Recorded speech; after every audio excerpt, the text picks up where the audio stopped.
Let us not forget everything that happens. It's by the will of Allah. Holy will. It's time to unite and stand, and we will be the best amongst men. It's not time to be extreme or duty unthinkable, but to stand together as one. Tune into Sunnah followers, stream it every day, various platforms. Trust me, you'll find a way. Sunnah followers.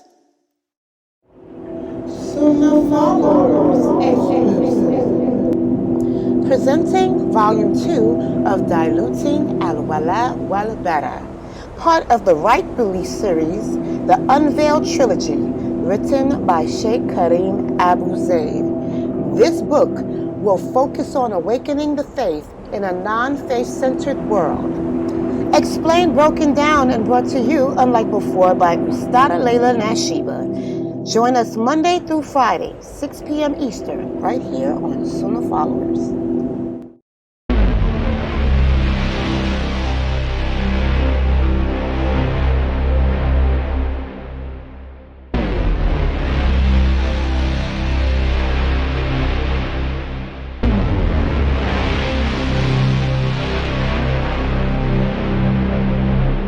I want you guys to know, what is it that makes our way of life, Islam, better than any other way of life? Is the fact that it's been completed. Number one, completed by Allah. Allah didn't forget anything. Allah didn't leave anything out. Whatever is lawful and unlawful, Allah has made it clear to us. That's why I get so upset when these other famous brothers try to tell y'all that some things ain't clear. That's a lie. Allah says the lawful and the unlawful have been clearly told to us. Allah didn't make no mistakes. Allah didn't forget anything. And our Prophet Muhammad told us the things that Allah has not mentioned by name, that means they're all lawful. They're all good and clean. Okay? Well, Allah perfected this religion for us. He didn't forget. He didn't make any mistakes. And not only did he perfect it for us, but he left us beautiful role models and beautiful examples to try and emulate, such as, first of all, the Prophet Muhammad, sallallahu alaihi wasallam. And when I do the heroine of Islam tonight, you will see the manly side of our Prophet again, sallallahu alaihi wasallam. And not just him, but also those companions who experienced worse than what any of us are experiencing today. That's why I try to tell you Muslims, those of you who are so mentally messed up because of what's going on with Gaza. I'm sorry. What's happening in Gaza is nothing worse than what happened with those companions. And I'm sorry, guys, Gaza is just a repeat. This happened a few years ago in Bosnia too. Y'all forgot that? I didn't. My sister-in-law is Bosnian. I remember when she came to America, her family to protect her from being genocided, when they were killing all the Bosnians, raping the women to put their seed in them. So this history just repeats itself. But no one has suffered more than those companions.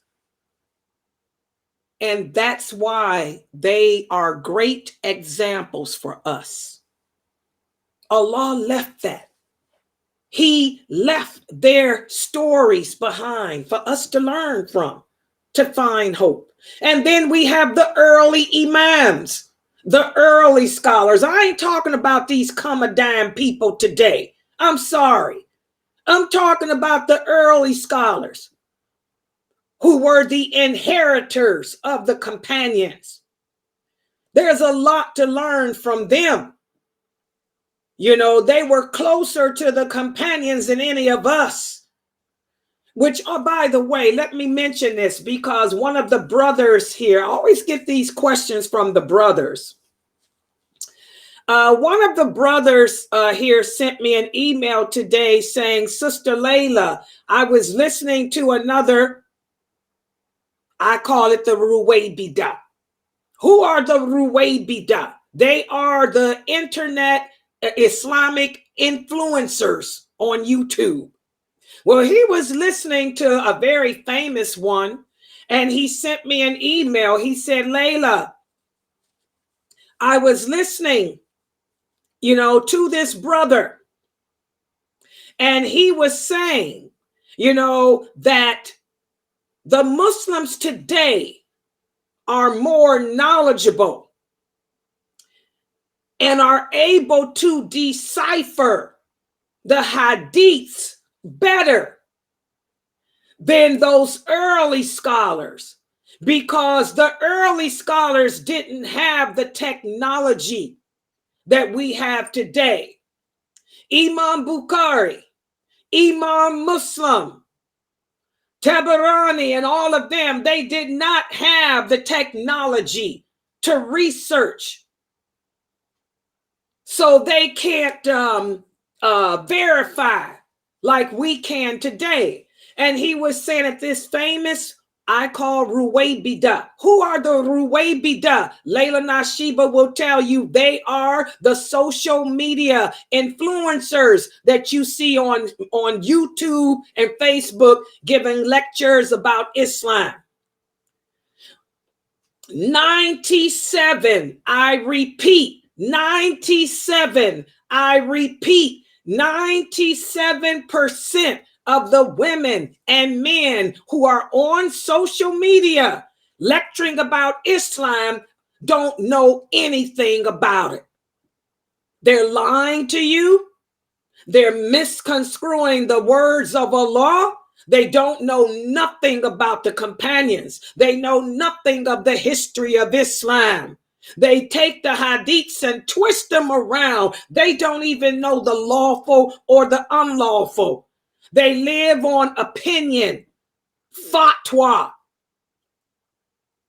Okay, they're the Ruwaybida, the most ignorant people you can come upon who know nothing about Islam, but they can tell you all about the politics of the world.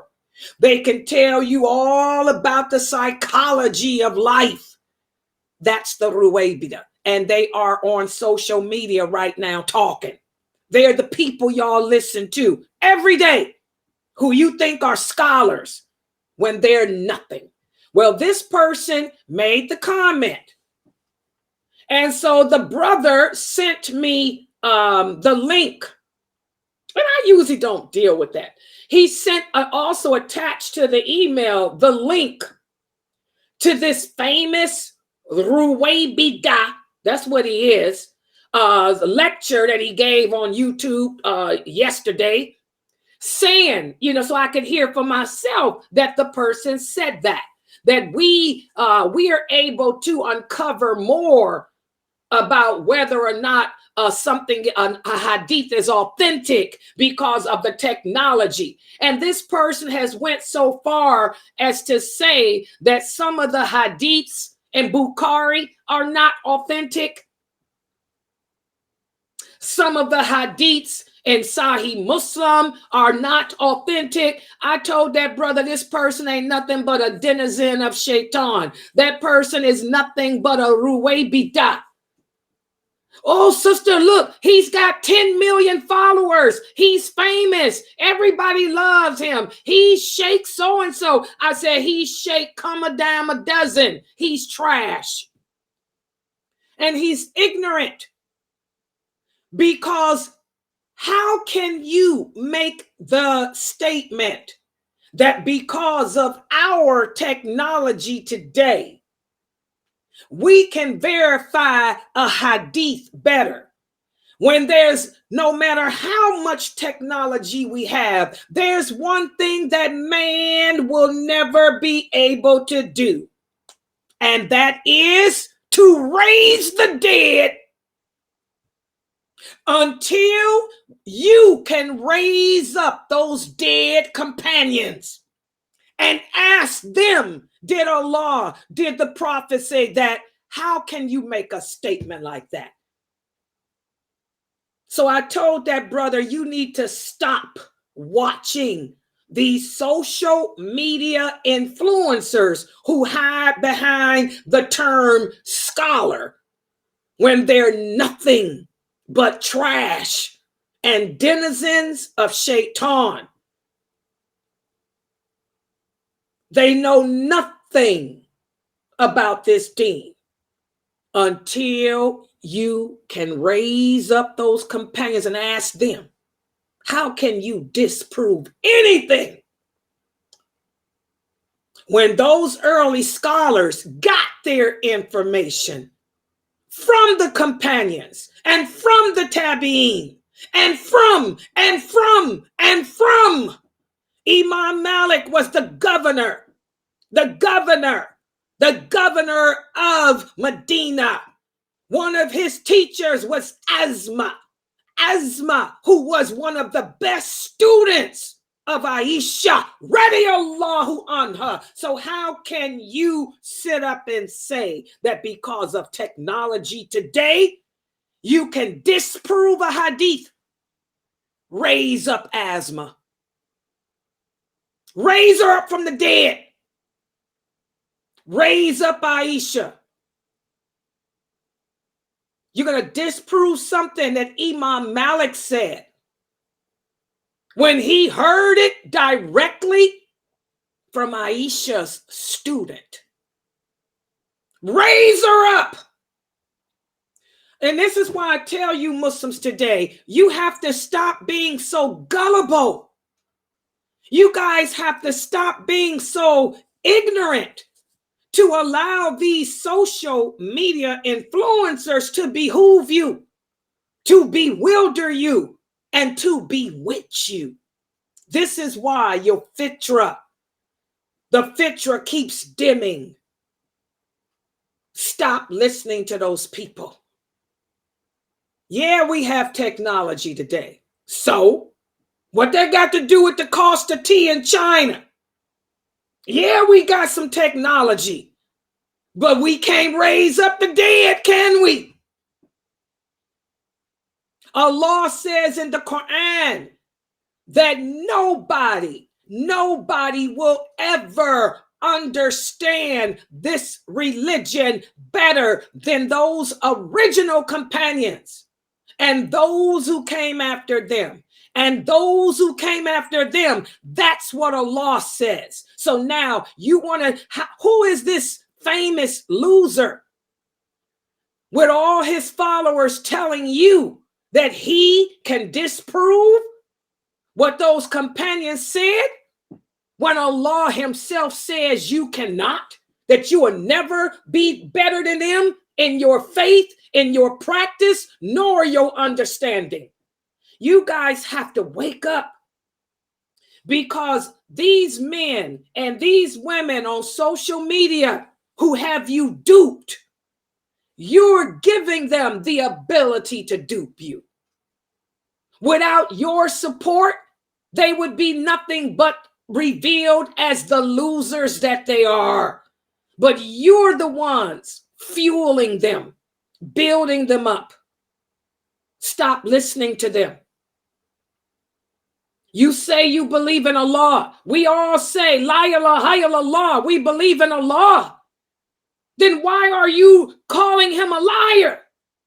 If you're saying that somebody today, that any of us living on this earth today can be better than any of those originals, those first three generations, if you're saying that anyone living on this planet today has more understanding, more knowledge because of technology, then you're saying that Allah is a liar. You're showing that you don't believe in Allah. You're showing that your aqidah is non-existent. And you'll be amongst those people raised up bankrupt on the day of judgment and raised up as a kafir, standing with that man, that social influencer, famous sheikh that you listen to on YouTube, who led you to hell. And he's going to look at you and say, I just said it to get my views. I didn't make you believe me. I didn't get in your heart and make you listen to me. You chose to listen to me. So don't blame me. All I needed was the money to pay my bills. That's what's going to happen. Y'all better get it together. And so today, for this class, well better, we've been focusing in on how it's easy to awaken the fitra in our heart. All it takes to awaken our fitra, our faith, is to first of all hear the words of Allah and really ponder the meaning if you truly believe in him. That'll wake it up. But so it's easy to awaken it, but the hard test, the jihad, is to keep it, to keep the fitra burning in your heart, to keep your heart open to Allah, to keep your heart focused on the hereafter and not this world. And so today we're going to be covering from the book written by Sheikh Karim Abu Zaid, and this is the name of the book. I want those of you who may be new learning from me to go to Amazon.com and buy the book. It's called Diluting Well Better. This is volume 2. Buy volume 1 too. Because if you learn what's in these 2 books, you wouldn't be duped by Sheikh Ruwaybida, who's telling you because of technology today, we can disprove some of the hadiths in Imam Bukhari's collection. You wouldn't fall for that nonsense. Because if the principles of wala wa better are truly understood, you wouldn't fall for that crap. And I'm going to give you an example of a true scholar, a man. We're going to talk today about a true scholar of this religion, who was one of the early scholars of this religion. How he started off a bad person, but he ended up becoming one of the best scholars of this deen. And there's no man, no woman, no child, no jinn, no animal on this planet living today who can out-trump him in his knowledge or his understanding of this deen, including Sheikh Ruwaybida. With all his 15 million followers. So I want you guys to take out your book. And tonight we'll begin with, what's the page for tonight again, Mina? What was it? 91. Page 91, I think. And I want everybody to take screenshots of what we're talking about. Imam Sheikh Karim Abu Zaid speaks about this wonderful scholar of Islam, and I'm going to be adding a little bit more too to give you more information about this man who was one of the first scholars of Islam and who's a real scholar. He's not a scholar for dollar like what y'all see on YouTube today. All right, so let's take I want you guys to all my students take screenshots with your cell phones and then print it out at the end of the class. And by the way, guys, please support us. You know, we're almost in the middle of the month and we don't have any money in our account. I'm telling y'all might log on and it won't be no class because the bills ain't getting paid for this website. Subhanallah. And I don't work anymore because I retired. So I can't make up the difference like I've been doing all these years. Let me also put this up here. I'm going to keep this going. And also I did pin up to the top of the page the link to the PayPal site where you can go to PayPal me. For anyone who wants to donate. And let me take all this down too. So hold on. All right. I'm gonna make it big screen. Okay, hold on. Yeah. Okay, yeah, the people on Instagram. Hold on. I can see anybody that types on Instagram, inshallah. I got that page opened up too. All right, now let me go to Zoom. Trovo, you guys are always seen. Yeah. Okay, hold on. This is it, right? Yeah, that's it. Share. I'm on a different computer, guys. That's why I have to remind myself how to do it. Y'all know I'm using 5 different computers. It's just ridiculous, man. Layla's turned into a, but I got an office. I'm in my office today. Okay, there it is. Okay, there it is. Yeah, that shouldn't. Let me know, somebody, if that ticker gets in the way of the PowerPoint, let me know and I'll take it down, inshallah. And wait, oh, I'm sorry. I didn't. Wait a minute. The sisters say I didn't share it to their group. Which group are you in? Oh, I'm sorry. Some new group y'all put me in? What you mean it's not in? Oh, I didn't even know y'all added me to that. Y'all keep adding me to all these different groups. Wait a minute. I'm coming in. What's this group here? Okay. I see it. I got you.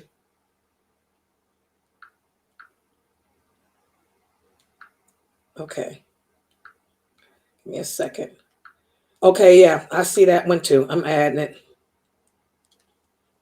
And while I'm adding you guys to your groups, let me watch myself on my phone too, because I can see if I'm doing okay on the phone or not. Okay, there we go. All right, so I'm getting ready to make it big screen, but if that ticker gets in the way, you guys let me know and I'll take it down, inshallah. All right, here we go. As I was saying in my introduction today, you know, if a Muslim, if we truly understand the principles behind wala wa bara, number one, we wouldn't fall victim to the garbage that the Ruwaybida spew out every day on social media, on YouTube and Facebook in their lectures. Also, if we truly understood the principles of wala wa bara, this is how we can catch ourselves when we do mess up, because none of us are perfect. We're human. Our Prophet Muhammad sallallahu alaihi wasallam was not perfect. We all make mistakes. The Prophet Muhammad made mistakes. Some of us make worse mistakes than others. But understanding the principles of allegiance and disassociation is what will bring you back to Allah and cause you to change. And this is what we're going to be speaking about today. And if we look at the history of Islam, there are many, many stories. That's why I tell you guys, I don't believe in sugarcoating this deen. And I am not going to censor. When I teach you about something, I give you the whole thing. I don't censor, because there's many, many stories of people whose lives underwent profound transformations through the guidance of Allah and through intervention. And nowadays, since we're living in the days of the Ruwaybida, many weak Muslims need to hear about these people. They need to hear about the transformations that these famous early individuals went through. And one person who Sheikh Kareem Abu Zayd beautifully brings about in his book is a person named Fadyl Ibn Iyad, who was one of the early scholars of Islam. He became a great imam, and his journey of awakening can serve as a great motivation for many of you who are indulging in the same actions that he indulged in. But because he really did believe in Allah, he ended up changing. He ended up igniting the light of his heart, and he went on to become one of the best scholars of all times. Let's talk about his story. Let's talk about his pivotal moment of reminder. Well, for those of you who don't know, Fadyl used to be a highway robber. What was that? Back in the days, the 8th, 6th, 7th, 8th, 9th, 10th, 11th, 12th, 13th, 14th, and 15th, too, even up to the 18th century, we had highwaymen. We had them here in America during the Cowboy Day. That's what Jesse James, Billy the Kid, those were highwaymen. Robin Hood was a highwayman. A highwayman is a person who would rob. They would go and hang out and hide along the places where people traveled. And they would, ambush them, kill them, rob them, steal their money, steal their wealth. So we've had them here in America, especially during the Cowboy Days with Billy the Kid and all of them, and they existed during the Prophet Sallallahu Alaihi Wasallam's times too. Well, that's what Fadyl was. He was a Muslim. Yeah, he was Muslim, but hey, he liked that type of lifestyle. He even had a woman that he was in love with. There was a beautiful Persian girl that he was in love with. He would rob, and he used to always send her trinkets. He'd send her bracelets and gold and earrings and makeup and perfume and jewelry. He was in love with this woman, beautiful Persian girl who he wanted to marry. But one day, as he was hanging out in the desert waiting for a caravan to rob, his life changed. What happened was he got bored. So he decided, let me go see my woman, the girl he was in love with. So he went across the desert, came to a wall, and was trying to climb over the wall so he can go to the other side to hook up with the love of his life. However, Allah intervened. What happened was, as Fadyl was trying to climb up the wall to go get a little taste, he heard somebody reciting the following words. Somebody was hiding and reading the Quran. And these were the words he heard as he was trying to climb over that wall. The words were, "Has not the time come for the hearts of those who truly believe to be affected by Allah's reminder?" Subhanallah. That's when the fitra in his heart sparked. Those words struck a chord within Fadyl. It made him say, wait a minute. Here I am trying to climb over this wall to go get a taste from this woman who is not even my wife lawfully. And I've been robbing people of their money.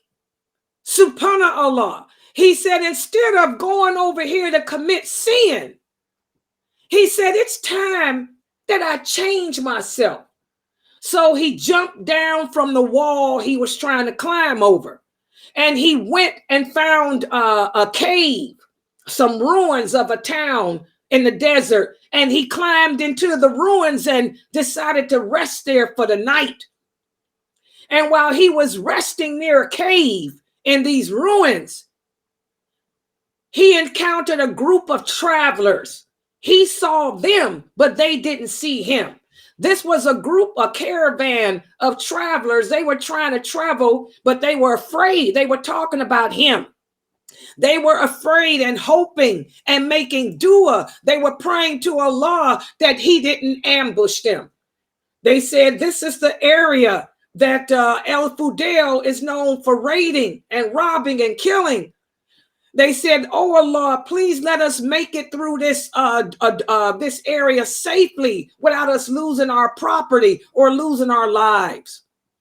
When El Fadyl heard their fears, that's when he said, "Subhanallah, here I am spending the night in sin." You know, getting ready to go over there to get a little taste from his girl. He said, "Here I am spending the night in sin while Muslims fear me." He said, "Perhaps Allah has guided me to this moment to learn a lesson. Perhaps Allah wants me to abandon my sinful ways." Motivated by this moment, that's when El Fadyl immediately turned to Allah. And he turned to Allah. He raised his hands and he said, "Oh Allah, forgive me of all my transgressions. Oh Allah, I promise that if you forgive me, I will live near Beit el-Haram." He said, "I will go to Mecca." And by the way, El Fadyl was born, he was from Persia, a different place, Uzbekistan. That's right. They say he was from Uzbekistan. He was born in Uzbekistan, but he was of Persian and Arabic blood. I think some people say his mother was Persian and his father was Arabic. And some other people say his father was Persian and his mother was Arabic. However it was, but he was born in Uzbekistan. He was born in Uzbekistan, but he was a very handsome man. Okay, he was half Persian and half Arabic. Okay, he was Muslim. Okay, into Islam. So he made this promise. He said, "Oh Allah, if you forgive me, I promise I will go to Mecca and I will make Mecca my home and I'll start practicing my deen." And that's when he began his journey of repentance. We talked about that. Something can happen in our life. For a lot of us, it's a near-death experience. For other people, it could be something bad happening, like losing your job. But for many of us as humans, it takes something bad happening in our lives for us to look at ourselves and realize how sinful we've been doing. And then we think about the blessings of Allah and we turn to him and we begin our journey of repentance, just like El Fadyl did. El Fadyl's awakening ignited a remarkable transformative journey. Let me tell you what he did. He reached out to all the people he robbed, all the people's families whom he hurt, and he made amends by repaying whatever he stole from them. We talked about that. If you commit a sin, part of the repentance is if the sin entailed harming someone, you have to make the restitution. He was a robber, so he had to go to all the people he stole from and return or repay them or make amends for what he did. So with humility and sincerity, he went to them seeking their forgiveness for all his past doings. But there's something I need to remind you guys of. One thing about El Fadyl, like I said, he was Muslim. He was Muslim. He just was sorry when it came to practicing. He used to do all 5 of his prayers, believe it or not. He prayed 5 times a day. He fasted the month of Ramadan, but he just chose to earn his living by robbing people and don't love nobody. It's hard for a man to resist being with a beautiful woman. That was his downfall, because they say he was extremely handsome, the beautiful women and the money. What is it that takes most of you brothers out? Many of you young brothers here in America, especially you African-American brothers, you guys tell me all the time, "Oh, Sister Layla, my weakness, My weakness is pretty girls and money. Pretty girls and the fast money. Well, look at El Fadyl. That was his weakness. Pretty girls and the money, the fast money. But he kept praying. He prayed all 5 of his prayers. He fasted the month of Ramadan. And when he had men working with him to rob, he told them, don't rape the women. So he was that good. He said, if the women don't want you, don't take them by force. Do not rape these women. If the women in it, because that's always a man's weakness, the women. Don't rape the women, let the women go. But take the money or whatever want. If the woman wants you, do what you want with her. He said, but don't rape her. Okay? So through his awakening, it took that happening for him to realize how far he deviated from Allah. But look how sincere he was in turning back to him. And it just goes to show Allah works in mysterious ways. Everybody has a story. This is why my students, I tell y'all, I could care less about conversion stories. There's a lot of, you go to these MSA events, you go to these conferences, you go to these women who own YouTube, these women, these Muslim women who have YouTube channels. They making money off of you telling you their conversion stories. Everybody got a sad sob story because Allah ignites our hearts in different ways. But the question is not, how did you convert? The question is, what have you done since you converted? And that's what we can say with Fadyl Ibn Iyad. What did he do after his fitra was awakened? Well, he went through the journey of transforming his life. He did move to Mecca. He began to hang around with people who were sincere with the religion. He stayed away from those people who were not. He began a whole journey of trying to learn this religion and learn it the correct way, and in turn, teach it with others. Teach it to others. And look what he became. He became one of the best imams of all times. We all got a story. What's your story? The question is, what have you done since you realize the evils that your story contains? Did you do like El Fadyl did? Stop robbing? Stop with the women? He got married, by the way. Okay? Change your life for the better? Well, like I said, the big thing here to ponder is he never abandoned his prayers. No matter what corruption he did, he never abandoned his prayers, nor did he abandon the fast. He fulfilled his obligations to Allah. So he really did believe in Allah. He just was weak. And that's what happens, guys. If that belief is truly in your heart, if the principles of wala wal bara truly are in your heart, they will drive you to want to change. They will drive you to, number one, become more loyal to Allah. They will drive you to, number two, work on your values.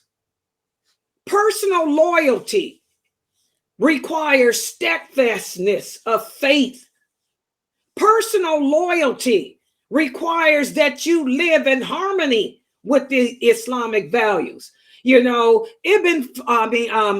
Iyad, that's why I call him Ibn Iyad. Ibn Iyad, he prayed, he fasted, but he wasn't in harmony with it. Once that flame was reignited in his heart, now he did his prayers. Now he did his fasting in harmony, and he did them realizing the closeness that they bring him to Allah. Okay? Also, if you understand the principles of allegiance and disassociation, if that belief in Allah is sincere in your heart, in other words, it'll cause you to choose positive influences like he did. It'll cause you to distance yourself from negative ones. See, the faith was already there. That's why I tell you guys, you're not a revert. You're not a revert. Because your fitra has never left. It's there. It's in each and every one of us. It's never not been there. Okay? But it's a matter of how strong it is, how you're nurturing it, how you're growing it. Well, his fitra was there. His understanding of la ilaha illallah was there. And alhamdulillah, it caused him to choose to change for the better. It caused him to distance himself from that which contradicts la ilaha illallah. So by surrounding ourselves with positive influences and distancing ourselves from negative ones, that's how we grow. And that's how he grew. This includes being mindful of the company that we keep, the media we consume. That's why I keep telling so many of you, a lot of you will come here and with the same problem. Layla, I'm lonely. Layla, I this, I'm sad, I'm this. Yeah, you keep on watching them same YouTube channels. You need to stop hip hopping from YouTube channel to YouTube channel and instead work on yourself. Because I can tell you, I can ignite your light. If you believe in Allah, if anyone truly believes in Allah, come to my website. We will awaken your light if you truly believe in Allah. But I can't keep it burning. All I can do is pick you up. All I can do is reignite it. But the work has to come from you. You have to keep that light alive. And you're not going to keep it alive by hip hopping to different YouTube channels, listening to these Ruwaybida who keep taking you back to that dark point. I take you out of darkness and they put you back in it. I tell you what your rights are as a woman, how Allah didn't make no mistake creating you, but y'all go back in and they strip you back down to invisibility. I can reignite your light. But only you can keep it burning.